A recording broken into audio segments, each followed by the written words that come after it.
മഹത്വം ഉണ്ടാകട്ടെ. നമുക്ക് ഒരു പ്രാവശ്യം കൂടി ദൈവവചനം ധ്യാനിക്കാൻ കർത്താവ് കൃപ നൽകിയതോർത്ത് ദൈവത്തെ സ്തുതിക്കുന്നു. നമ്മൾ കർത്താവിൻ്റെ വരവിനെ സംബന്ധിച്ച് അതിനോടുള്ള ബന്ധത്തിലുള്ള കാര്യങ്ങളെക്കുറിച്ച് നമ്മൾ കഴിഞ്ഞ ദിവസങ്ങളിൽ നമ്മൾ ചിന്തിച്ചുകൊണ്ടിരിക്കുകയായിരുന്നു.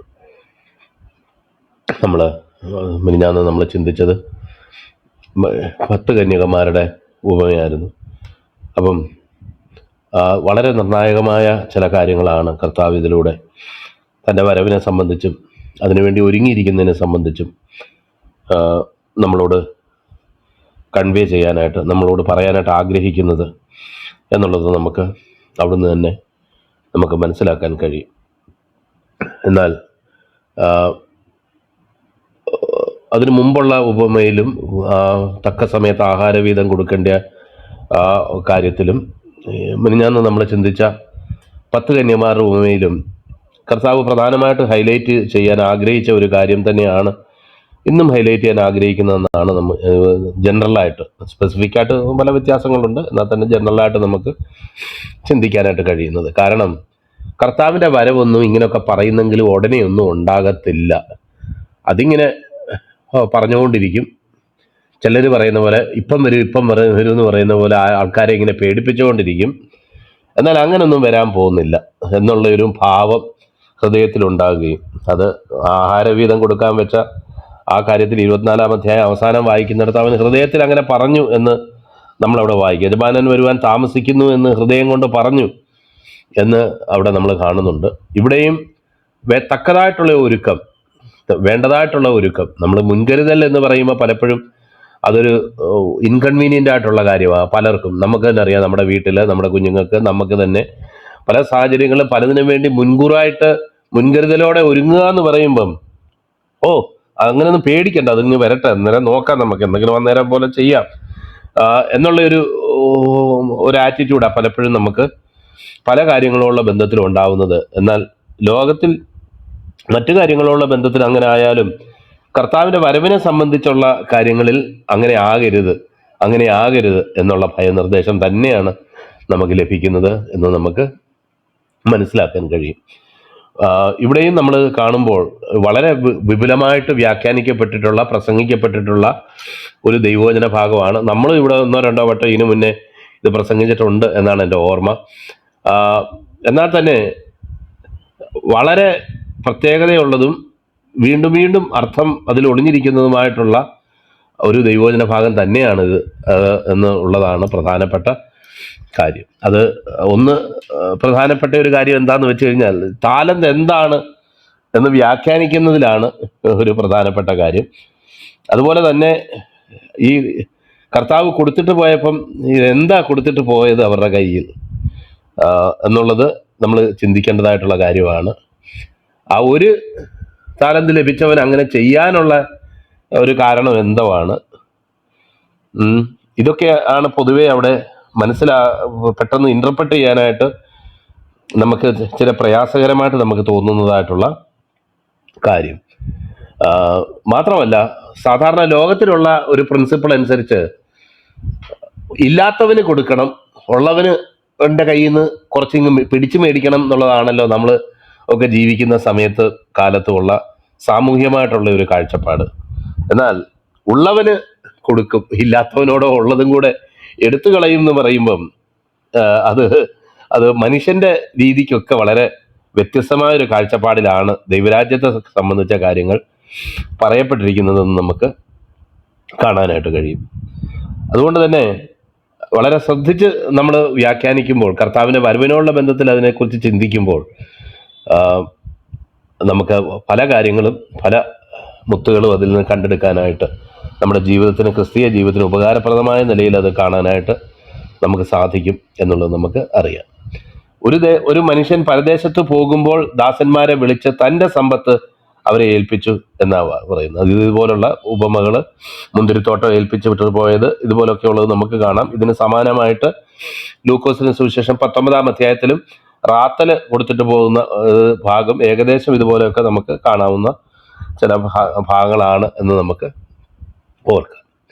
അപ്പോൾ ഇന്ന് നമ്മളെ ഭരമേൽപ്പിച്ചിരിക്കുന്നത് തൻ്റെ സമ്പത്ത് ആണോ, അതോ അത് വെറുതെ കർത്താവ് പറഞ്ഞത് മാത്രമേ ഉള്ളൂ എന്നുള്ളൊരു ചിന്തയാണ് ആ ഭാഗം ചിന്തിച്ചപ്പം ആദ്യം എൻ്റെ മനസ്സിലേക്ക് വരാനായിട്ട് ഇടയായ കാര്യം. ഒരു ദാസന്മാരെ വിളിച്ച തൻ്റെ സമ്പത്ത് അവരെ ഏൽപ്പിച്ചു എന്ന് വായിക്കുക. അപ്പൊ നമുക്കറിയാം നമ്മുടെ കർത്താവായ യേശു ക്രിസ്തു സകല ലോകത്തിനും അധിപനും സകലത്തിനും ലാക്കും കാരണഭൂതനുമായവനും സ്വർഗത്തിന് അധിപൻ, എല്ലാറ്റിനേക്കാൾ ഉയർന്നവൻ, സകലവും അവനെ കാൽ കീഴാക്കിയവൻ എന്നൊക്കെയുള്ള നിലയിൽ ദൈവവചനത്തിൽ കർത്താവിനെ പറ്റി പറഞ്ഞിട്ടുണ്ട് എന്നുള്ള കാര്യം നമുക്ക് നന്നായിട്ട് അറിയാം. അപ്പോൾ എന്നാൽ കർത്താവിൻ്റെ ഏറ്റവും വിലയേറിയ സമ്പത്ത് എന്താ? ഏറ്റവും അമൂല്യമായ സമ്പത്ത് എന്താ? ഒരു നിലയിൽ നമുക്ക് പറയാം, എബ്രായ ലേഖനമൊക്കെ വായിക്കുമ്പം നമുക്കറിയാം, തൻ്റെ മുന്നിൽ വെച്ചിരുന്ന സന്തോഷമോർത്ത് അപമാനം അലക്ഷ്യമാക്കി ക്രൂശിനെ സഹിക്കുകയും ദൈവസിംഹാസനത്തിൽ വലതുഭാഗത്ത് ഇരിക്കുകയും ചെയ്തു എന്നൊക്കെ നമ്മൾ വായിക്കുമ്പം പല ദൈവദാസന്മാരും അതിനെ ലോകത്തിൽ സ്വർഗത്തിൻ്റെ മഹിമയും അല്ലെങ്കിൽ തനിക്ക് മറ്റുള്ള നിലയിലുണ്ട് എന്ന് നമ്മൾ ദൈവവചനത്തെ വായിക്കുന്ന എല്ലാ കാര്യങ്ങളെക്കാളും അമൂല്യമായി കർത്താവ് കരുതിയിരുന്നത് നമ്മെ തന്നെയാണ്. അല്ലെങ്കിൽ വേറൊരു നിലയിൽ നമ്മൾക്ക് വേണ്ടി നമ്മളെ രക്ഷിക്കാനും നമ്മളെ സ്നേഹിക്കാനും ഉള്ളതാണ് കർത്താവ് ഏറ്റവും പ്രയോറിറ്റിയോടെ കരുതിയത് എന്നുള്ളത് നമുക്കങ്ങനെ ചിന്തിക്കാവുന്നതേ ഉള്ളൂ. അല്ലെങ്കിൽ വേറൊരർത്ഥത്തിൽ പറയുകയാണെങ്കിൽ നമ്മളെ ഇന്ന് എന്തുവാ കർത്താവ് പരമേൽപ്പിച്ചേക്കുന്നത്? നിശ്ചയമായിട്ടും കഴിവുകൾ എന്നുള്ള ഒരു അർത്ഥത്തിൽ, ദൈവം നൽകിയ കൃപാവരങ്ങൾ എന്നുള്ള അർത്ഥത്തിൽ അതിനെ വ്യാഖ്യാനിക്കുന്നതിൽ യാതൊരു തെറ്റുമില്ല എന്ന് പറഞ്ഞുകൊണ്ട് തന്നെ അതിലുപരിയായിട്ട് നമുക്ക് നൽകിയ കഴിവുകൾ ദൈവരാജ്യത്തിൻ്റെ വിസ്തൃതിക്കായിട്ടും ദൈവനാമത്തിൻ്റെ മഹത്വത്തിനായിട്ടും നമുക്ക് നൽകപ്പെട്ടിരിക്കുന്ന കഴിവുകൾ എന്ന അതിനോട് ചേർന്ന് നിന്നുകൊണ്ട് തന്നെ അത് എപ്രകാരമുള്ള കഴിവാണ് എന്ന് നമ്മൾ ചിന്തിക്കുമ്പോൾ നമ്മൾ പറഞ്ഞതുപോലെ തന്നെ ദൈവരാജ്യത്തിൻ്റെ വിസ്തൃതിക്കായിട്ട് ദൈവനാമ മഹത്വത്തിനായിട്ട് തൻ്റെ വരവിങ്കൽ, അല്ലെങ്കിൽ കർത്താവിൻ്റെ രണ്ടാമത്തെ വരവാണല്ലോ ഇതിനെ കൂടുതൽ പ്രസക്തമാക്കുന്നത്. ഇല്ലെങ്കിൽ ഈ താലന്തും കാര്യങ്ങളും ഒന്നും അത്ര പ്രസക്തമാകുന്നില്ല. കർത്താവിൻ്റെ രണ്ടാമത്തെ വരവിങ്കൽ അവൻ തൻ്റെ ദാസന്മാരെ കാണുകയും അവരോട് കണക്ക് ചോദിക്കുകയും ഓരോരുത്തൻ ചെയ്തത് നല്ലതാകലും തീയതാകലും എന്ന് തക്കവണ്ണം പ്രാപിക്കേണ്ടതിന് നാം എല്ലാവരും ക്രിസ്തുവിൻ്റെ ന്യായാസനത്തിന് മുമ്പാകെ വെളിപ്പെടേണ്ടതുമാകുന്നു എന്ന് ദൈവവചനം പറയുന്നത് കൊണ്ട് തന്നെ അത് നിർണയമായിട്ടും നിശ്ചയമായിട്ടും നമ്മൾ സാധാരണ സഭകളിലൊക്കെ കാണുമ്പോൾ ഈ താലന്തിന് വില കുറഞ്ഞു പോയി. കാരണം താലന്ത് പരിശോധന, കൊച്ചു പിള്ളേരൊക്കെ വന്ന് ഇങ്ങനെ പാടും, അത് താലന്ത് പരിശോധന എന്ന് പറഞ്ഞ് നമ്മൾ താലന്തിന് ആ താലന്തിന് ഉള്ള ശരിക്കുള്ള അർത്ഥത്തിൽ നിന്ന് എടുത്ത് മാറ്റി കഴിവുകൾ എന്നുള്ള അർത്ഥത്തിൽ, നമ്മളിൽ ഇൻഹറൻ്റ് ആയിരിക്കുന്ന പല കഴിവുകൾ എന്നുള്ള അർത്ഥത്തിൽ നമ്മളതിനെ കാണാറുണ്ടെന്നുള്ളതാണ് സത്യം. എന്നാൽ ഈ താലന്ത് എന്ന് പറഞ്ഞ് കേട്ടപ്പോഴാണ്, അബ്രാം പാസ് എന്ന് പറഞ്ഞ് കേട്ടപ്പോഴാണ് ഞാനൊന്ന് ഞെട്ടിയത്. 12 കോടി രൂപ എന്ന്, ഒരു ഇന്നത്തെ കണക്കനുസരിച്ച് 12 കോടി രൂപ എന്ന് അദ്ദേഹം പറഞ്ഞതെന്നാണ് എൻ്റെ ഓർമ്മ. അങ്ങനെയാണെങ്കിൽ 5 താലന്ത് എന്ന് പറയുമ്പം എന്തുമാത്രം വലിപ്പമുണ്ട്, എന്തുമാത്രം ഞാൻ വായിച്ചു കേട്ടുള്ള ഒരു വ്യക്തിയുടെ 20 വർഷത്തെ ജീവിതകാലത്തെ വരുമാനത്തിൻ്റെ മൊത്തം സമ്പാദ്യം എന്ന് ഒക്കെയാണ് മറ്റ് ചില ഭാഗങ്ങൾ ഇതിനെ വിശേഷിപ്പിച്ചിരിക്കുന്നത് എന്നുള്ളത് കാണാനായിട്ട് ഇടയായിട്ട് തരുന്നു. അത് താലന്ത് വെള്ളി, താലന്ത് പൊന്ന്, ഇങ്ങനെയൊക്കെ അതിൻ്റെ അളവുകൾ ഉണ്ട് എന്നുള്ളതും. താലന്ത് എന്ന് പറഞ്ഞാൽ ബേസിക്കലി ഒരു വെയിറ്റ് ആണ്, ഒരു ഇത്ര ഭാരം, എത്രയോ റാത്തൽ, എത്രയോ ഇത് എന്നുള്ള നിലയിലുള്ള ഒരു കണക്കാണ് താലന്തിനുള്ളത് എന്ന് നമുക്ക് മനസ്സിലാക്കാം. എന്തായാലും അവിടെ പറഞ്ഞേക്കുന്ന കാര്യം ശരിയാണ്. താലന്തെന്ന് പറയുമ്പോൾ നമ്മൾ പിള്ളേർക്ക് കൊടുക്കുന്ന ഒരു പതക്കം പോലെയോ അല്ലെങ്കിൽ കഴുത്തേൽ ഞാത്തിയിട്ട് കൊടുത്തേക്കുന്ന ഒരു മെഡൽ പോലെയോ ഒന്നും ഉള്ള കാര്യം ഇതിനേക്കാൾ ഉപരിയായിട്ട് അത് ശരിക്കും പറഞ്ഞാൽ ആ യജമാനൻ്റെ ലോകപ്രകാരം ചിന്തിക്കുകയാണെങ്കിൽ യജമാനൻ്റെ അന്ന് വരെയുള്ള സമ്പാദ്യവും അദ്ദേഹം സ്വരുക്കൂട്ടിയതും ഒക്കെ എന്നുള്ള അർത്ഥത്തിൽ തന്നെ നമുക്ക് ചിന്തിക്കുമ്പോൾ നമുക്കറിയാം കർത്താവ് കടന്നു പോകുമ്പോഴും നമ്മളെ പരമേൽപ്പിച്ചത് എന്താണ്?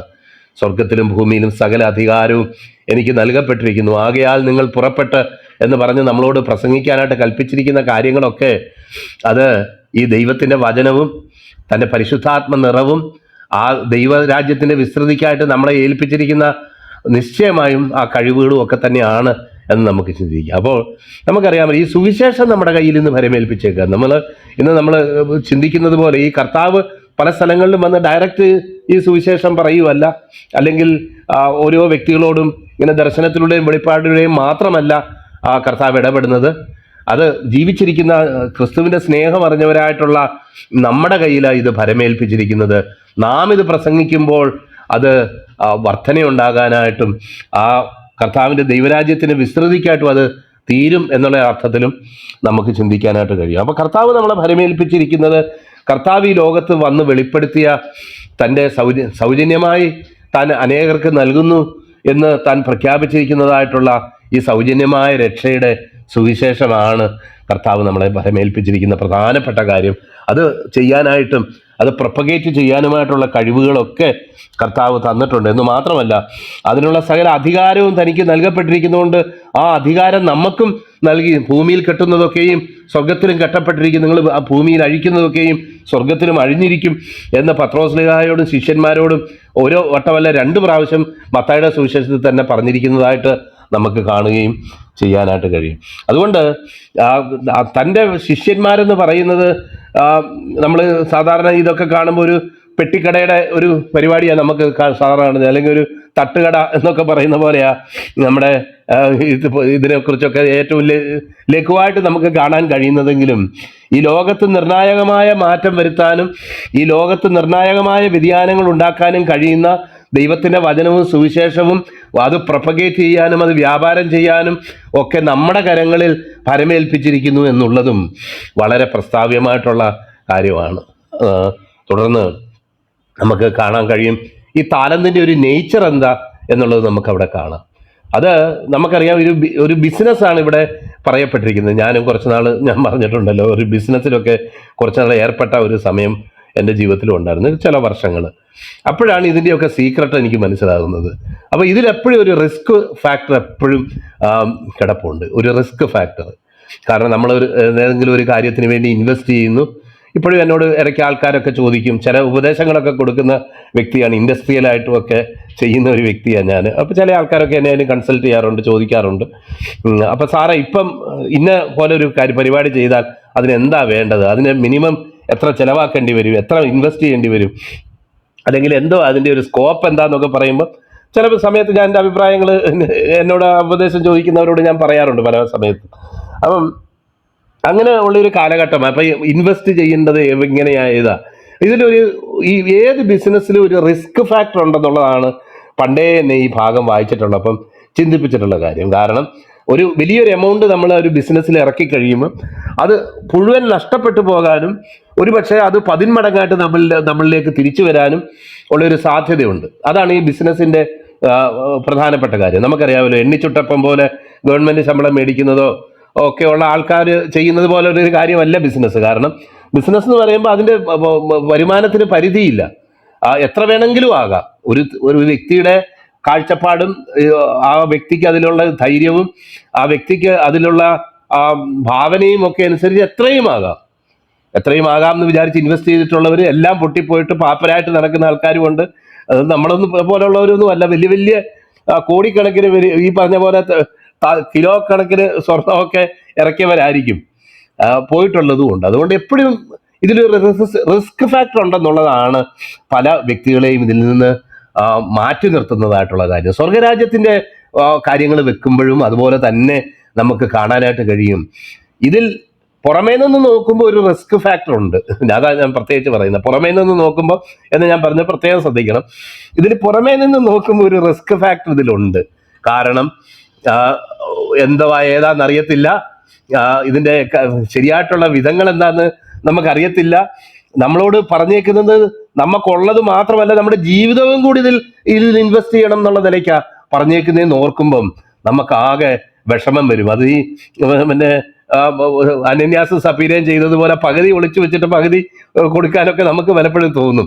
എന്നാൽ നമുക്കറിയാമല്ലോ, പൂർണ്ണ ഹൃദയത്തോടെ കർത്താവിനെ സ്നേഹിക്കുകയും സേവിക്കുകയും എന്ന് മാത്രമല്ല, അവനെ പിൻഗമിക്കുന്നതിൽ അവനെ സ്നേഹിക്കുന്നതിനേക്കാൾ അധികമായിട്ട് ലോകത്തിൽ വേറെ ഒന്നിനെ സ്നേഹിച്ചാലും ഈ ബിസിനസ് നടക്കത്തില്ല. അതാതിൻ്റെ കാര്യം. അല്ലെങ്കിൽ ചില മിടുക്കന്മാർ ചെയ്യുന്ന പോലെ പകുതി ഇവിടെ വെച്ചിട്ട് പകുതി അവിടെ വെക്കാന്ന് പറഞ്ഞാൽ അത് ഈ ബിസിനസിൻ്റെ ഉള്ളിൽ നടക്കുമോ? അത് നടക്കുകയില്ല എന്നുള്ള നയം കർത്താവ് നേരത്തെ വെളിപ്പെടുത്തിയിട്ടുണ്ട്. നിനക്കുള്ളതിനേക്കാൾ സകല ഉപരിയായിട്ട് നിന്നെ സ്നേഹിച്ചാൽ മാത്രമേ ഈ ചക്രം ഒന്ന് അനങ്ങത്തുള്ളൂ, ഇത് മുന്നോട്ട് പോകത്തുള്ളൂ. ഇല്ലെങ്കിൽ നീ ദൈവരാജ്യത്തിന് കൊള്ളാവുന്നവനല്ല, ഇവിടെ മുതലിറക്കേണ്ട ആ വ്യക്തി അല്ല, നീ ഇവിടെ ഇതിനോട് കാഴ്ചപ്പാടുള്ളവനല്ല എന്ന് ദൈവത്തിൻ്റെ വചനം വളരെ വ്യക്തമായിട്ട് നമ്മളോട് പറയുന്ന കാര്യം നമ്മൾ ഓർക്കണം എന്നുള്ളത് പറയുക. അപ്പം ഇതിലെ ഒരു റിസ്ക് ഫാക്ടർ പല വ്യക്തികളെയും ഇന്ന് കോടിക്കണക്കിന് രൂപ ഇൻവെസ്റ്റ് ചെയ്ത് ബാങ്കിൽ വെച്ചുകൊണ്ട് പലിശ മേടിക്കുന്ന ആൾക്കാരും അങ്ങനെയുള്ള പല ആൾക്കാരും ഉണ്ടല്ലോ. അവരെ ഒരു മുന്നോട്ട് ഇറങ്ങുന്നതിൽ നിന്ന്, ഇത് വർദ്ധിപ്പിക്കുന്നതിൽ നിന്ന് അവരെ തടയുന്ന കാര്യം എന്താ? അയ്യോ, അത് ഞാൻ ചെയ്തിട്ട് കടിച്ചതുമില്ല പിടിച്ചതും ഇല്ലാത്തതുപോലെ ആയി പോകുമല്ലോ, പോയാൽ എന്നാ പറ്റും എന്നുള്ളൊരു ഫീലിംഗ് കൊണ്ട് അവരൊന്നും ചെയ്യുന്നില്ല. റിസ്ക് എടുക്കാൻ തയ്യാറല്ല. നിശ്ചയമായിട്ടും ഈ സുവിശേഷത്തോടുള്ള ബന്ധത്തിൽ, സുവിശേഷ വേലയോടുള്ള ബന്ധത്തിൽ, ദൈവരാജ്യത്തോടുള്ള ബന്ധത്തിൽ പ്രിയപ്പെട്ടവരെ, ഒരു റിസ്ക് ഇതിലുണ്ട് എന്നുള്ളതും. എന്നാൽ അടുത്ത് വരുമ്പോഴാണ് നമുക്കറിയുന്നത് ഇത് പ്രത്യേകിച്ചുള്ള വലിയ എഫർട്ടൊന്നും എടുക്കാത്തതിനെ സ്വയം വർദ്ധിക്കുന്ന ഒരു താലന്താന്നുള്ളതാ കഴിഞ്ഞ നാളുകളായിട്ട് നമുക്കുള്ള അനുഭവം. അത് നമുക്കറിയാലോ. നമ്മുടെ മിനിസ്ട്രി, നമ്മുടെ ഇതെന്നൊക്കെ പറഞ്ഞാൽ ആരും എന്നെക്കുറിച്ച് തെറ്റായിട്ടൊന്നും വിചാരിക്കേണ്ട. എന്നാൽ തന്നെ മിക്ക സമയങ്ങളിലും നമുക്ക് തോന്നാറുണ്ട്, നമ്മുടെ പ്രസംഗം, നമ്മുടെ ഇടപാട്, നമ്മുടെ പരിപാടിയൊക്കെ ചിന്തിക്കുകയാണെങ്കിൽ, കൃപയിൽ ആശ്രയിക്കുന്ന നമ്മുടെ കാര്യങ്ങളെക്കുറിച്ച് ചിന്തിക്കുകയാണെങ്കിൽ, ഇതൊക്കെ ഒരു ശിക്കാരി ശംഭുവിൻ്റെ പോലത്തെ ഒരു പരിപാടി അല്ലേ കർത്താവേ? ഞാൻ എന്നാ ചെയ്തിട്ടാ, ഞാൻ എന്താ എഫർട്ട് എടുത്തിട്ടാ, എന്ത് കാഴ്ചപ്പാടുണ്ടായിട്ടാ?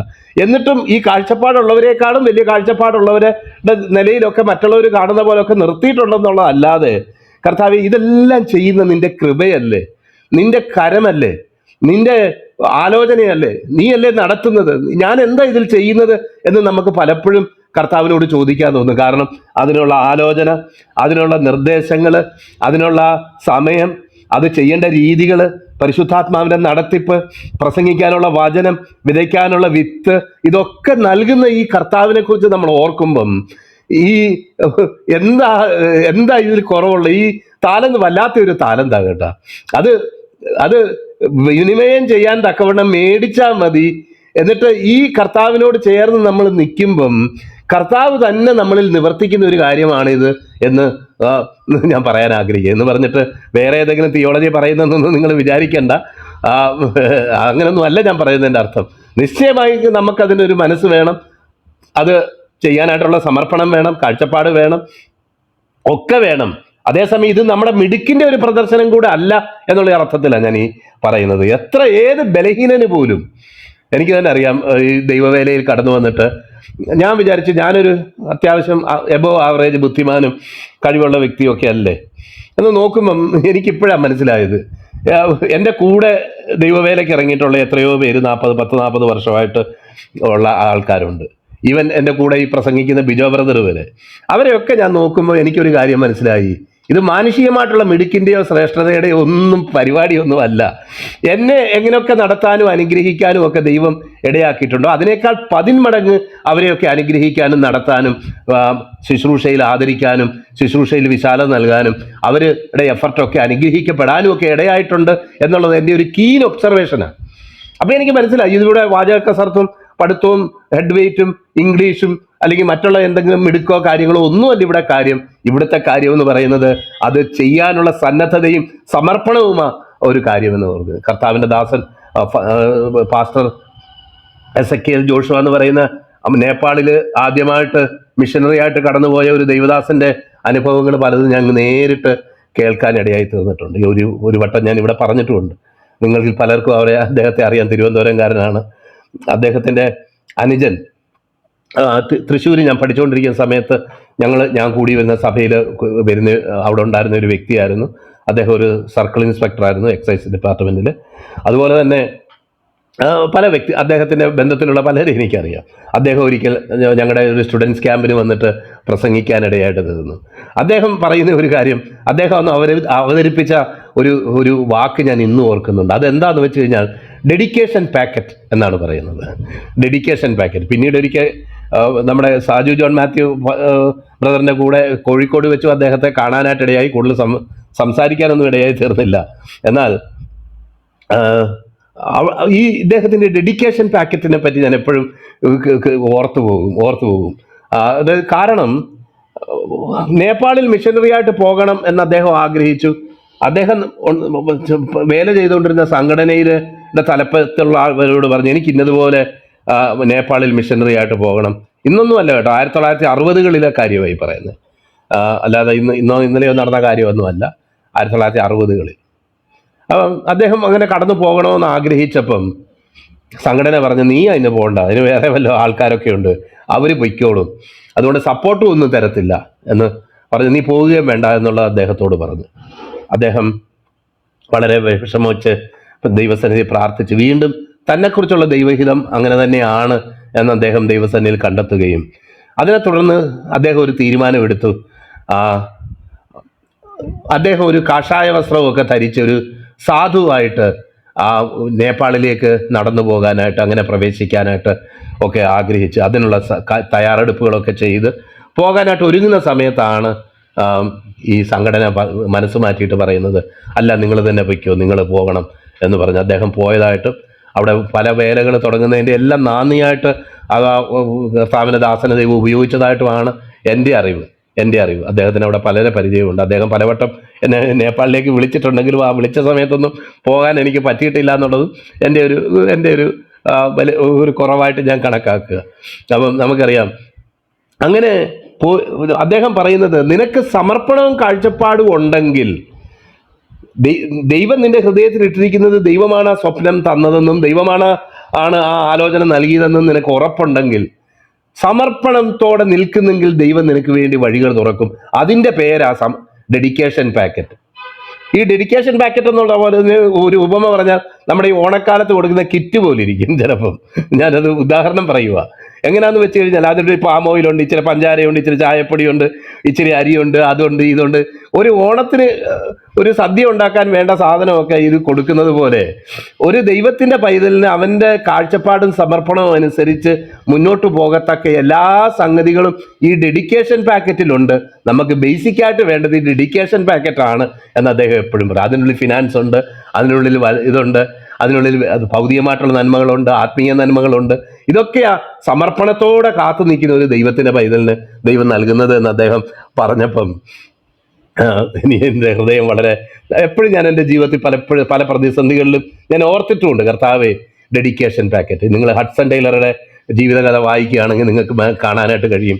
അദ്ദേഹം മിഷനറി ആയിട്ട് ചെന്നിട്ട് ആദ്യത്തെ ഒരു വർഷമോ കഴിഞ്ഞപ്പോൾ തന്നെ അദ്ദേഹത്തിനുള്ള സപ്പോർട്ടെല്ലാം പിൻവലിച്ച് അദ്ദേഹം മുന്നിലും പിന്നിലും ആരുമില്ലാതെ ഉള്ളൊരു നിലയിൽ ആയിത്തീർന്നപ്പോൾ ദൈവത്തിൽ ആശ്രയിച്ച് വിശ്വാസത്താൽ ഞാൻ ജീവിക്കും എന്ന് ദൈവസന്നിധിയിൽ തീരുമാനമെടുത്ത് അദ്ദേഹം അങ്ങനെ പോവുകയും അദ്ദേഹത്തിന് സാധാരണ ലഭിച്ചുകൊണ്ടിരുന്നതിനേക്കാൾ 5 ഇരട്ടി സപ്പോർട്ട് ആ വർഷം ദൈവം വിവിധ കാര്യങ്ങളിൽ നൽകാനായിട്ട് ഇടയായിട്ട് തീർന്നു എന്നുള്ളതും നിങ്ങൾക്ക് അദ്ദേഹത്തിൻ്റെ ജീവചരിത്രത്തിൽ വായിക്കാവുന്ന കാര്യമാണ്. അദ്ദേഹമാണ് പറഞ്ഞിട്ടുള്ളതെന്ന് തോന്നുന്നു, നമുക്ക് പ്രാർത്ഥനയിലൂടെ വേറൊരു മനുഷ്യൻ്റെ ഹൃദയത്തെ സ്വാധീനിക്കാൻ ദൈവം മുഖാന്തരം സാധിക്കും എന്ന് ഒരു വളരെ അത്ഭുതകരമായിട്ടുള്ള ഒരു സ്റ്റേറ്റ്മെൻറ്റ് പറഞ്ഞിട്ടുള്ള വ്യക്തിയാണ് ഹഡ്സൺ ടൈലർ.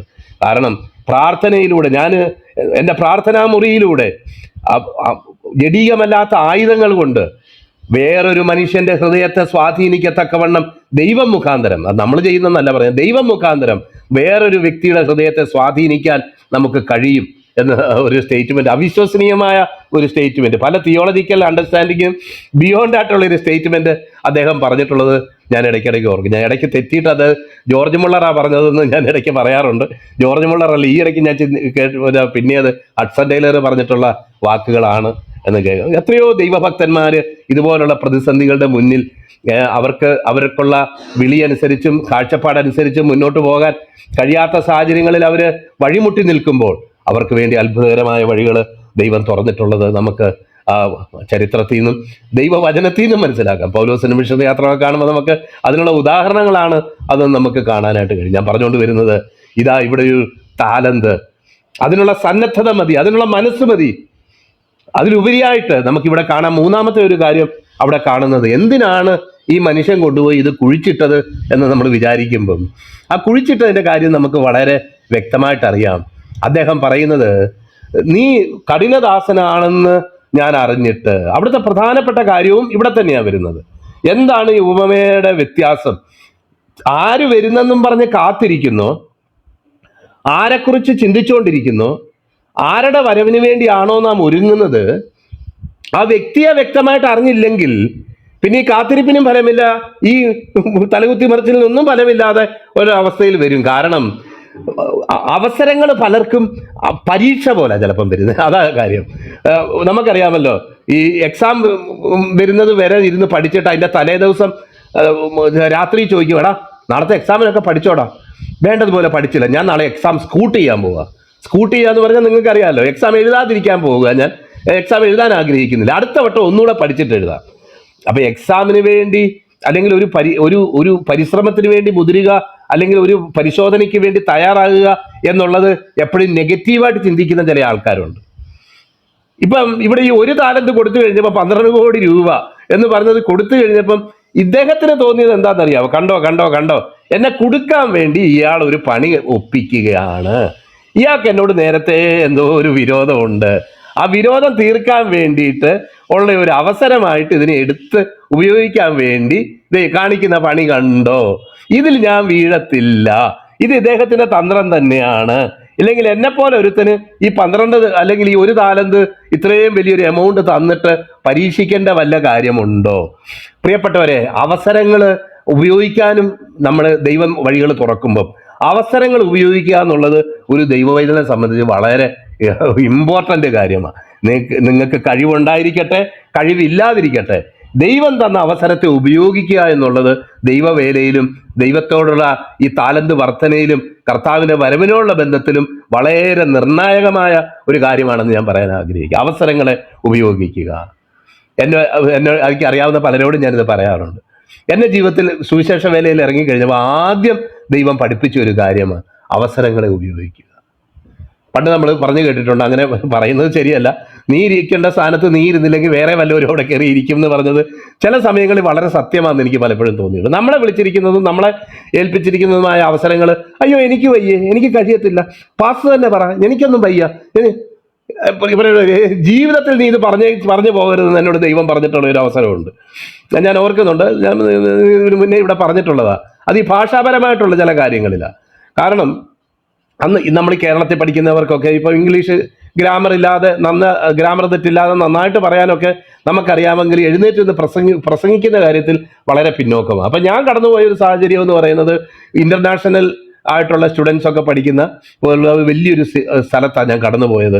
അവിടെ ചെന്ന് കഴിയുമ്പോൾ ഈ അമേരിക്കൻ ആക്സെൻ്റ് അനുസരിച്ചോ അല്ലെങ്കിൽ ഈ ഗൾഫിൽ നിന്നൊക്കെ വരുന്ന അതനുസരിച്ചൊന്നും ഇംഗ്ലീഷ് പറയാവുന്ന ഒരു സ്റ്റൈലിലൊന്നും അല്ലായിരുന്നു ഞാൻ കടന്നുപോയത്. കൂടുതലും മലയാളത്തിൽ ഇങ്ങനെ പ്രസംഗിക്കുന്ന ഒരു ഇതായിരുന്നു. എന്നാലും ആ സമയങ്ങളിൽ പല അവസരങ്ങളിലും ഞാൻ തന്നെ അവിടെ ഒരു പ്രയർ ഗ്രൂപ്പ് തുടങ്ങി, അവിടെ ഒരു ആരാധനയൊക്കെ തുടങ്ങി. അങ്ങനെ ആരാധനയ്ക്കൊക്കെ കുട്ടികളൊക്കെ വരാൻ തുടങ്ങി. അപ്പം എനിക്ക് പരിചയമുള്ള ഒരു പാസ്റ്ററെ അത് ഏൽപ്പിച്ചിട്ട് ഞാൻ അവിടെ ഒരു കാഴ്ചക്കാരനായിട്ട് പലപ്പോഴും. അപ്പോൾ എല്ലാ ആഴ്ചയിലും എന്നോട് ചോദിക്കും, brother, do you want to exhort from the psalms to this week? No pastor, you please do it എന്ന് ഞാൻ പിന്നെയും പറയും. പിന്നെ ഇടയ്ക്കിടയ്ക്ക് എന്നോട് ചോദിക്കും, do you want to share from God's word for some time? No, I don't want. അപ്പം പ്രസംഗിക്കാനില്ലാഞ്ഞിട്ടാണോ? പ്രസംഗിക്കാനൊക്കെ എപ്പോഴും വകുപ്പുണ്ട് കയ്യിൽ. എന്നാൽ നമുക്ക് കഴിയത്തില്ല എന്നുള്ള ഒരു അവസരവും വെച്ച് ഞാൻ പലപ്പോഴും അതിനെ കളഞ്ഞിട്ടുണ്ട്. അങ്ങനെ അവസാനം എന്തായിട്ട് മാറി എന്ന് പറഞ്ഞു കഴിഞ്ഞാൽ, ഞാൻ തുടങ്ങിയ പ്രാർത്ഥനാ ഗ്രൂപ്പ് നമുക്കറിയാവുന്നതുപോലെ ഈ പാസ്റ്ററുടെ കയ്യിലങ്ങായി. എനിക്കതിലൊരു ഇതുമില്ല. കാരണം ഞാൻ പേടിച്ചപ്പോഴും മൂലയ്ക്കിരിക്കുന്നവനാണ് എന്നുള്ളൊരു നിലയിലുള്ള ഒരു അവസ്ഥ വന്നപ്പോഴാണ് എനിക്ക് മനസ്സിലായത്, മോനെ, ഇത് വിശ്വാസത്താൽ കാല് വെക്കേണ്ട ചില സമയങ്ങളിൽ നീ ഇരുന്നുകൊണ്ട് എനിക്ക് വയ്യ, എന്നെക്കൊണ്ട് വയ്യ, ഞാനത് ചെയ്യത്തില്ല എന്നൊക്കെ പറഞ്ഞ് നിനക്ക് നിന്റെ ഒരു പുറന്തോടിൻ്റെ ഉള്ളിൽ നീ ഒതുങ്ങുന്ന ഒരു അനുഭവമാണ് നിനക്കുള്ളത് എന്ന് മനസ്സിലായി. ഞാൻ ഓർക്കുന്നുണ്ട്, ഇന്നും അന്ന് ഭൗതികമായിട്ടുള്ള നിലയിൽ എൻ്റെ ഒന്നുമില്ല, ഞാൻ പട്ടിണിയായിരുന്നു. പട്ടിണി ഞാനങ്ങ് ഉപവാസമായിട്ട് മാറ്റി. അങ്ങനെ ഉപവാസമാക്കി 2-3 ദിവസം ഉപവസിച്ച് അടുത്ത ഞായറാഴ്ച എന്നോട് പറഞ്ഞായിരുന്നു, pastor, this week you share from God's word. അപ്പം ഞാൻ അത് പറഞ്ഞ ആഴ്ച ഞാൻ പറഞ്ഞു, yes pastor, I will share, there is no doubt, I will share. അപ്പം എൻ്റെ കണ്ണിലേക്ക് ഈ പാസ്റ്റർ ഒന്ന് സൂക്ഷിച്ചു നോക്കി. ഇവൻ എന്നാ പറ്റി? ഇവനെ ശക്തി മരുന്നും കുടിച്ചോ? ഇവൻ നേരത്തെ നോ നോ നോ നോ എന്ന് പറഞ്ഞുകൊണ്ടിരുന്ന ഇവൻ എന്നാ ഇപ്പം ഇങ്ങനെ പറയുന്നത്? അതെ, നോ എന്ന് പറയും, അല്ല എനിക്കോട്ട് പറ്റുകയല്ല എന്ന് പറയുന്ന വാക്കെൻ്റെ സിലബസിൽ നിന്ന് ഞാൻ മാറ്റിയേക്കുക. അത് മാറ്റിയേക്കുക. അങ്ങനെ ഞാൻ ആ ഉപവാസത്തോടും പ്രാർത്ഥനയോടും കൂടെ 3 ദിവസം ഇരുന്ന് 1 കൊരിന്ത്യർ 1-ാം അധ്യായത്തിൽ നിന്നും അത് തുടർന്നുള്ള ഭാഗങ്ങളിൽ നിന്നും ഒരു മെസ്സേജൊക്കെ ഇംഗ്ലീഷിൽ അങ്ങ് എഴുതി തയ്യാറാക്കി വളരെ ദൈവകൃപയോടുകൂടെ അന്ന് പ്രസംഗിക്കാനിടയായി. അപ്പോൾ എനിക്കൊരു മനസ്സിലായി, എൻ്റെ ഉള്ളിൽ ഈ ഇംഗ്ലീഷൊക്കെ ഉണ്ടായിരുന്നു, എനിക്കും ഈ ഇംഗ്ലീഷൊക്കെ അറിയാമായിരുന്നു. പറയാൻ പറ്റത്തില്ല എന്നുള്ള പേടി കൊണ്ട് ഇങ്ങനെ പറയാതിരുന്നതല്ലാതെ അന്ന് 1.25 മണിക്കൂർ ഞാൻ എഴുന്നേറ്റ് നിന്ന് പ്രസംഗിച്ചിട്ട് ഒരു പ്രശ്നവും ഇല്ലാതെ, ഒരു കുറവും ഇല്ലാതെ, പ്രത്യേകിച്ചുള്ള ഗ്രാമർ മിസ്റ്റേക്കോ ഇതോ ഒന്നും ഇല്ലാതെ വളരെ കോൺഫിഡൻ്റ് ആയിട്ട് ദൈവകൃപയിൽ ആശ്രയിച്ച് പ്രസംഗിക്കാനിടയായി തീർന്നത് ഇന്ന് ഞാൻ ഓർക്കുന്ന എൻ്റെ ജീവിതത്തിൽ ഒരു നാഴികക്കല്ലായി തീർന്നൊരു സംഭവമാണ്. അന്ന് മുതൽ ദൈവത്തിൻ്റെ ആത്മാവ് എന്നോട് പറഞ്ഞ്, മോനെ, കിട്ടുന്ന അവസരം ചെറുതാകട്ടെ വലുതാകട്ടെ, ദൈവം നിനക്കൊരു അവസരം തരുമ്പം അയ്യോ ഞാനില്ലേ, അവനെ വിളിക്ക് ഇവനെ വിളിക്ക് എന്നുള്ള നിലയിൽ നീ ഒരിക്കലും പറയരുത്.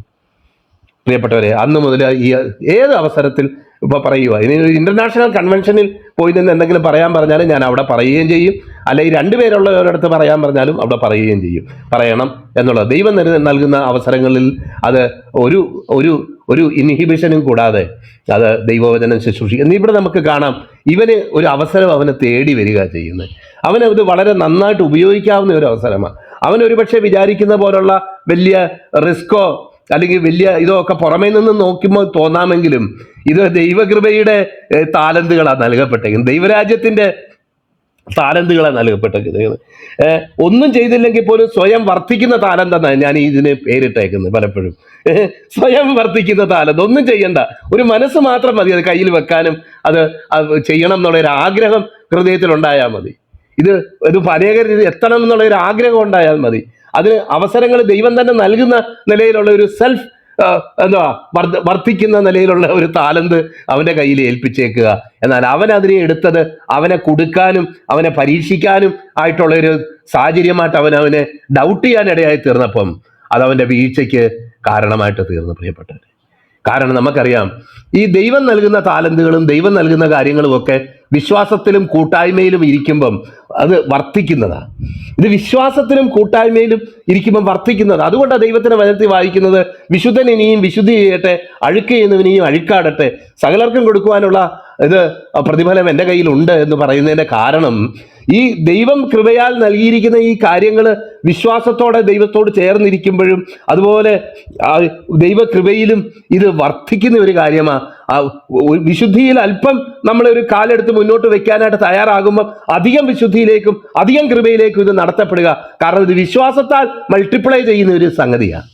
വിശ്വാസത്തിന്റെ ഒരു അന്തരീക്ഷത്തിൽ, വിശ്വാസത്തിന്റെ ഒരു സാഹചര്യത്തിൽ ഹൃദയത്തിൽ ദൈവികമായ വിശ്വാസം വ്യാപരിക്കുമ്പോൾ അധികമായിട്ട് ഇത് വർദ്ധിച്ചു വരുന്ന ഒരനുഭവമാണ്. അഴുക്ക് ചെയ്യുന്നവനും അതുപോലെ തന്നെയാണ്. അവന് കഴിയത്തില്ല, സാധിക്കത്തില്ല എന്ന് പറഞ്ഞ് അവൻ ഭയപ്പെട്ട് പിന്മാറി ദൈവകൃപയിൽ നിന്നും ദൈവികമായിട്ടുള്ള കമാൻഡ്മെന്റ്സിൽ നിന്നും മാറി നിൽക്കുമ്പോൾ അത് ശുഷ്കിച്ചു പോകുന്ന ഒരു അനുഭവമാണ് ഈ താലന്തിനുള്ള ഒരു പ്രത്യേകത. അപ്പോൾ ഞാൻ അവൻ്റെ ഒരു അനുഭവം നോക്കുക. അവൻ എന്തോ പറയുന്നത്, നമ്മൾ ലൂക്കോസിന്റെ സുവിശേഷത്തിലും ഇവിടെ നമ്മൾ വായിക്കുന്നുണ്ട്. അവിടെ വായിക്കുന്നത്, നീ വല്ലാത്ത ഒരു ദാസനാണ് എന്ന് ഞാൻ എൻ്റെ ഹൃദയത്തിൽ വിചാരിച്ചു. ഈ യജമാനന്റെ ഉള്ളു കണ്ടിട്ടില്ല, ഹൃദയം കണ്ടിട്ടില്ല, ആഗ്രഹം കണ്ടിട്ടില്ല. മാത്രമല്ല, അവസരം കൊടുത്തപ്പം അവൻ വിചാരിച്ചത് നമുക്കറിയാമല്ലോ, യജമാനനെ അടുക്ക വന്നു, യജമാനനെ നീ വിതയ്ക്കാത്തയിടത്തു നിന്ന് കൊയ്യുകയും, അപ്പൊ വിതച്ചിട്ടില്ല, എന്നാലും കൊയ്യാൻ വരികയാ, വിതയ്ക്കാത്തയിടത്തു നിന്ന് കൊയ്യുകയും വിതറാത്തയിടത്തു നിന്ന് ചേർക്കുകയും ചെയ്യുന്ന കഠിന മനുഷ്യനെന്ന് ഞാൻ അറിഞ്ഞ് ഭയപ്പെട്ട് ചെന്ന്. അപ്പൊ നിന്റെ ഈ കാഠിന്യത്തെക്കുറിച്ച്, അയ്യോ നാളെ വന്ന് ഇത്രയും വലിയൊരു എമൗണ്ട് ഇയാൾ ചോദിച്ചാൽ ഞാൻ എവിടുന്ന് കൊടുക്കും, ഞാനെടുത്ത് ബിസിനസ്സിൽ ഇൻവെസ്റ്റ് ചെയ്യുകയും ചെയ്തു, ഞാനിതെടുത്ത് വിനിമയം ചെയ്യുകയും ചെയ്തു, അതൊന്നും എന്നാൽ ഞാൻ വിചാരിച്ച പോലെ ഇത് പരാജയപ്പെട്ടില്ല, ഞാൻ വിചാരിച്ചതുപോലെ ഇത് വിജയിച്ചില്ല, അതുകൊണ്ട് ഇദ്ദേഹം വന്നു കഴിഞ്ഞാൽ ഞാൻ എന്തോ ചെയ്യും. പ്രിയപ്പെട്ടവരെ, പ്രായോഗികമായിട്ട് നടക്കണ്ട, മനസ്സിൽ ഇതുപോലെ പേടിച്ച് പരാജയപ്പെടുന്ന ഒത്തിരി പേരുണ്ട്. മനസ്സിൽ ഇതുപോലെ പേടിച്ച് പരാജയം ഓൾറെഡി അംഗീകരിച്ചിരിക്കുന്ന പലരും ഉണ്ട്. കഴിഞ്ഞ ദിവസങ്ങളിൽ ഞാൻ പറഞ്ഞല്ലോ, പ്രിയ സഹോദരൻ ഇവിടെ വന്നപ്പോൾ എന്നോട് പറഞ്ഞത്, വെളിപ്പാട് പുസ്തകത്തിൽ വിജയിക്കുന്നവരാരാ? ഈ വിജയിക്കുന്നവരെന്ന് പറഞ്ഞു കഴിഞ്ഞാൽ വിജയമുണ്ടെന്നും ആത്യന്തികമായിട്ട് ദൈവകൃപയിൽ നമ്മൾ വിശ്വസിക്കുന്ന കാര്യങ്ങൾ നടക്കുമെന്നും നമ്മൾ ദൈവകൃപയിൽ നിലനിൽക്കുമെന്നും ദൈവത്തിന്റെ വചനത്തിനും ദൈവവചനത്തിൽ പറഞ്ഞിരിക്കുന്ന കാര്യങ്ങൾ വിജയിക്കുമെന്ന് വിശ്വസിക്കുന്നവനാ വിജയി. അതിങ്ങനെയൊന്നും ചെയ്യാൻ പറ്റത്തില്ല, അതൊക്കെ കാലഹരണപ്പെട്ടു പോയി, അതൊന്നും ഇപ്പം നടക്കത്തില്ല, പലരും പല അഭിപ്രായങ്ങൾ പറയുന്നു, അതനുസരിച്ചൊന്നും ഇന്ന അച്ചായന്മാരൊന്നും ഇതിനോട് ചേർന്നല്ല പറയുന്നത് എന്നൊക്കെ വിചാരിച്ച് പരിങ്ങി നിൽക്കുന്നവൻ പരാജയം. അതതിൻ്റെ അർത്ഥം. അല്ലാതെ വേറെ കൂടുതൽ അർത്ഥമൊന്നും വേണ്ട. അല്ലെങ്കിൽ ഇന്ന ഗ്രേഡിലുള്ള പാപങ്ങളെയൊക്കെ കീഴ്പ്പെടുത്തി, ഇന്ന ഗ്രേഡിലുള്ള ചലഞ്ചസിനെയൊക്കെ കീഴ്പ്പെടുത്തി ഒരു മല്ലയോദ്ധാവിനെ പോലെ ഇങ്ങനെ നിൽക്കുന്നവനാണ് വിജയി എന്നല്ല വചനം പറയുന്നത്. വിജയമുണ്ടെന്ന് വിശ്വസിക്കുന്നവനാ വിജയി. യേശുക്രിസ്തുവിൽ നമുക്ക് പൂർണ്ണ ജയത്തോടെ നമ്മളെ നടത്തുമെന്ന് വിശ്വസിക്കുന്നവനാ വിജയി. ദൈവത്തിന്റെ വചനത്തിൽ വായിക്കുന്നല്ലോ, 2 കൊരിന്ത്യർ വായിക്കുന്ന 2-ാമത്തെ വായിക്കുന്നു, എല്ലായിടത്തും അവന്റെ പരിജ്ഞാനത്തിന്റെ വാസന വിളക്കുകയും പരത്തുകയും അവിടെ വായിക്കുന്നത് എല്ലായ്പ്പോഴും നമ്മളെ ജയോത്സവമായി ക്രിസ്തുയേശുവിൽ നടത്തുകയും ചെയ്യുന്ന ദൈവം, ജയോത്സവമായി in triumph and glory, in triumph and victory, അങ്ങനെ നടത്തുകയും ചെയ്യുന്നവൻ ആ ദൈവം. അപ്പം ഇതിൽ പ്രിയപ്പെട്ടവരെ, നമ്മുടെ ആറ്റിറ്റ്യൂഡും നമ്മുടെ കാഴ്ചപ്പാടും വളരെ പ്രാധാന്യമുള്ളതാ ഈ താലന്തിന്റെ വിനിമയത്തിൽ എന്നുള്ളത് നമ്മൾ മനസ്സിലാക്കിയിരിക്കണം. അവരോട് പറയുക, നീ വിതറാത്തയിടത്ത് നിന്ന് വിതയ്ക്കാത്തയിടത്ത് നിന്ന് കൊയ്യുകയും, അപ്പൊ തരാത്ത കാര്യം തന്നെ നീ ചോദിച്ച് മേടിക്കുന്നവനാ, കഴുത്തിന് പിടിച്ച് മേടിക്കും. വിതറാത്തയിടത്ത് നിന്ന് പിന്നെയും കൂട്ടിച്ചേർക്കും. നീ വിതറിയിട്ടൊന്നുമില്ല, എന്നാലും കൂട്ടിച്ചേർക്കാനായിട്ട് ചെല്ലുന്ന ഒരു മനുഷ്യൻ ആയതുകൊണ്ട്, കഠിന മനുഷ്യനെന്ന് ഞാൻ അറിഞ്ഞു, ഭയപ്പെട്ട് ചെന്നു, നിന്റെ താലന്ത് നിലത്ത് മറച്ചു. അതേ പ്രിയപ്പെട്ടവരെ, ഈ കർത്താവിനെ വിശ്വാസത്താൽ സ്വീകരിക്കാനും അവന്റെ നന്മകളെ വിശ്വാസത്താൽ അറിയാനും ഇടയാകാത്തവർക്കൊക്കെ പലപ്പോഴും കർത്താവ് കഠിനവനായിട്ട് തന്നെ തോന്നുന്നതിൽ ഒരു അത്ഭുതവുമില്ല. അവർക്ക് പലപ്പോഴും ദൈവത്തിന്റെ ന്യായവിധിയെക്കുറിച്ചും ദൈവികമായ കാര്യങ്ങളെക്കുറിച്ചും ഒക്കെ വിമർശിക്കുകയാണെങ്കിൽ അവരുടെ വായ വലുതായിട്ട് തീരും. അത് നമുക്ക് പലപ്പോഴും ഇവിടെ കാണാൻ കഴിയുന്ന കാര്യമാണ്. അവരുടെ വായ വികസിക്കും. കാരണം അവരിൽ വ്യാപരിക്കുന്ന ആത്മാവെന്ന് പറയുന്നത് ഈ വിശ്വാസത്തിന്റെ ആത്മാവല്ല. അവന്റെ നന്മയെ അറിഞ്ഞിട്ട് ആ നന്മയെ തിരിച്ചറിഞ്ഞ് അതിനെ കൺഫസ് ചെയ്യുന്നതല്ല. അവന്റെ നന്മയെ തിരിച്ചറിയാതെ, ഈ ദൈവത്തിന്റെ നന്മ എന്താണെന്ന് അറിയാതെ, ഈ യജമാനനെ കുറിച്ചുള്ള പരിജ്ഞാനത്തിൽ വളരാൻ കഴിയാതെ, നമുക്കതാണല്ലേ എഫേസ്യർ ലേഖനത്തിൽ വായിക്കുന്നത്, നിങ്ങളെ വിളിച്ച പിതാവിനെ കുറിച്ചുള്ള പരിജ്ഞാനത്തിൽ ജ്ഞാനത്തിന്റെയും വെളിപ്പാടിന്റെയും ആത്മാവ് നൽകപ്പെടേണ്ടതിനും. അപ്പം എന്താ പ്രധാനം? ഈ കൃപയിലേക്ക് വന്നു കഴിഞ്ഞാൽ പ്രധാനപ്പെട്ടത് ഈ പിതാവിനെ കുറിച്ചുള്ള പരിജ്ഞാനത്തിൽ ജ്ഞാനത്തിന്റെയും വെളിപ്പാടിന്റെയും ആത്മാവിനെ നൽകേണ്ടതിനും. ലോകപ്രകാരമുള്ള ഒരു അറിവല്ല, ആരെങ്കിലും പറഞ്ഞു കേട്ടുള്ള ഒരു അറിവല്ല. ദൈവത്തിന്റെ പരിശുദ്ധാത്മാവിനാൽ ഹൃദയത്തിൽ ഈ പിതാവ് ആരാണെന്നും അവന്റെ സ്നേഹം എന്താണെന്നും അവന്റെ പദ്ധതി എന്താണെന്നും അവന്റെ ആറ്റിറ്റ്യൂഡ് എന്താണെന്നും ഗ്രഹിക്കുന്ന ഒരു ദൈവഭക്തന് മാത്രമേ സധൈര്യം ഇത് വിനിമയം ചെയ്യാനായിട്ടുള്ള ആ റിസ്ക് എടുക്കാനുള്ള വിശ്വാസം ഉണ്ടാകത്തുള്ളൂ. ഇത് ദൈവത്തെക്കുറിച്ചുള്ള പരിജ്ഞാനത്തിൽ നിന്നുണ്ടാകുന്ന ഒരു കാര്യമായി വിശ്വാസം. വിശ്വാസം എന്ന് പറയുന്നത് ചില കാര്യങ്ങൾ കണ്ണുമടച്ച് പറഞ്ഞുകൊണ്ട് നടക്കും നടക്കും നടക്കും എന്നിങ്ങനെ പറയുന്നതല്ല വിശ്വാസം. ആരെ വിശ്വസിച്ചിരിക്കുന്നു എന്ന് ഞാൻ അറിയുന്നു, അവൻ എൻ്റെ ഉപനിധി ആ ദിവസം വരെയും കാക്കുവാൻ ശക്തനെന്ന് ഞാൻ ഉറച്ചുമിരിക്കുന്നു. ആരൊക്കെ എന്തൊക്കെ എൻ്റെ ദൈവത്തെക്കുറിച്ച് പറഞ്ഞാലും എനിക്ക് എൻ്റെ ദൈവത്തെ അറിയാം, എന്നോടുള്ള എൻ്റെ ഇടപാടറിയാം, ആ ദൈവത്തിന്റെ സ്വഭാവം അറിയാം, ആ ദൈവത്തിന്റെ സ്നേഹം എനിക്കറിയാം എന്നൊരു ഭക്തന് കോൺഫിഡൻസോടുകൂടെ പറയാൻ കഴിയുന്ന, ഒരു ദൈവാശ്രയത്തോടുകൂടെ പറയാൻ കഴിയുന്ന ഒരു കാര്യമാണ് പ്രിയപ്പെട്ടവരെ വിശ്വാസം എന്ന് പറയുന്നത്. നോക്കിയാട്ടെ, നമുക്ക് കാണാൻ കഴിയും ചില താലന്തുകളെ ഏൽപ്പിച്ചിട്ട് പോയി. ദൈവരാജ്യത്തിന്റെ വിസ്മൃതിക്കായിട്ട് ഉപയുക്തമായ നിലയിൽ തൻ്റെ വചനവും സുവിശേഷവും പല കാര്യങ്ങൾ ഇന്ന് നമ്മുടെ കയ്യിലായിരിക്കും. ആ സമ്പത്ത്, സ്വർഗീയ സമ്പത്തെന്ന് നമുക്ക് പറയാവുന്ന നിലയിലുള്ള സംഗതികൾ നമ്മുടെ കയ്യിൽ ഇന്ന് ഏൽപ്പിച്ചേക്കുക ഈ കർത്താവ്, ഈ യജമാനൻ ഏൽപ്പിച്ചിട്ട് പോയേക്കുക. അത് വിശ്വാസത്തോടുകൂടെ വ്യാപാരം ചെയ്ത് വർദ്ധിപ്പിക്കാനായിട്ട് ഈ കർത്താവ് നമ്മളെ ഏൽപ്പിച്ചേക്കുക എന്ന് മാത്രമല്ല, നമ്മളതിൻ്റെ അവസാനങ്ങൾ ഉള്ളവന് 10 താലന്ത് ഉള്ളവന് കൊടുപ്പീനെന്ന് പറഞ്ഞു. നീ മിനിമം ഒരു ലോജിക്കെങ്കിലും വേണമായിരുന്നു. പൊൻവാണിപ്പക്കാരെങ്കിലും ഏൽപ്പിച്ചിരുന്നു, അല്ലെങ്കിൽ പലിശയ്ക്ക് കൊടുക്കുന്നവരെ ഏൽപ്പിച്ചിരുന്നെങ്കിൽ ആ പലിശയെങ്കിലും കിട്ടുമായിരുന്നു എന്ന് പറയുന്നത് അവൻ്റെ ലോജിക്കില്ലായ്മയെ കാണിക്കുന്നതാ. അല്ലാതെ ദൈവമക്കൾ പോയി പലിശ മേടിക്കണമെന്ന് പറയുന്നതിന് ഉള്ള ഒരു വാക്യമല്ല എന്നുള്ളതും നമ്മൾ ഓർത്തോണം. അത് ചിലർ പറഞ്ഞ് കേട്ടിട്ടുണ്ട്, ഇവിടെ പറഞ്ഞേക്കുന്നത് മേടിച്ചോളാൻ പറഞ്ഞിട്ടുണ്ട്. അങ്ങനല്ല, അവൻ്റെ മിനിമം ആ ലോജിക്കില്ലായ്മയെ, അവൻ്റെ യുക്തിരാഹിത്യത്തെ കാണിക്കാൻ വേണ്ടി അവിടെ പറഞ്ഞിരിക്കുന്ന ഒരു കാര്യമാണ് എന്ന് നമുക്ക് കാണാനായിട്ട് കഴിയും. 10 താലന്ത് ഉള്ളവന് കൊടുപ്പിനുള്ളവന് ഏവന് ലഭിക്കും, സമൃദ്ധിയും ഉണ്ടാകും, ഇല്ലാത്തവനോടോ ഉള്ളതും കൂടെ എടുത്തു കളയും. പ്രിയപ്പെട്ടവരെ, നമ്മുടെ ഈ പിന്മാറ്റത്തിന്റെ ആത്മാവ്, അവിശ്വാസത്തിന്റെ ആത്മാവ്, ദൈവത്തെ അവിശ്വസിക്കുകയും ദൈവത്തെ വണ്ണം കാണാൻ കഴിയാതെ, അവൻ്റെ നന്മ തിരിച്ചറിയാൻ കഴിയാതെ ഉള്ള നമ്മുടെ കൺഫെഷൻസ് ഒക്കെ നമ്മളെ ആത്മീയമായി ദരിദ്രരും പിന്മാറ്റത്തിലേക്കും ദൈവരാജ്യത്തോടുള്ള ബന്ധത്തിൽ വളരെ വളരെ ഒരു നമ്മൾ വെറുക്കപ്പെട്ട നിലയിൽ, അതാണല്ലോ കൊണ്ടുപോയി കുഴിച്ചിടുന്ന എഫർട്ടെങ്കിലും എടുത്തിരുന്നെങ്കിൽ അത് വർദ്ധിക്കുമായിരുന്നല്ലോ. ഈ കുഴിച്ചിടാനൊരു എഫർട്ട് വേണ്ടേ? ഇത്രയും വലിയ താലന്ത് കുഴിച്ചിടാനൊരു എഫർട്ട് വേണ്ടേ? അത് എങ്കിലും എടുത്തിരുന്നെങ്കിലും പ്രശ്നം ഉണ്ടാകത്തില്ലായിരുന്നല്ലോ. കൊള്ളരുതാത്ത ദാസനെ ഏറ്റവും പുറത്തുള്ള ഇരുട്ടിലേക്ക് തള്ളിക്കളവി. പ്രിയപ്പെട്ടവർ, ഇതിൽ കൂടെ നമ്മുടെ ജീവിതവും വേലയും ഒക്കെ ഇതിനോട് ബന്ധപ്പെട്ടത്. പ്രത്യേകിച്ച് വേലയെന്ന് മാത്രം നമ്മൾ വ്യാഖ്യാനിക്കേണ്ട കാര്യമില്ല. സകല മനുഷ്യർക്കും രക്ഷാകരമായിട്ടുള്ള ദൈവകൃപ ഉദിച്ചുവല്ലോ.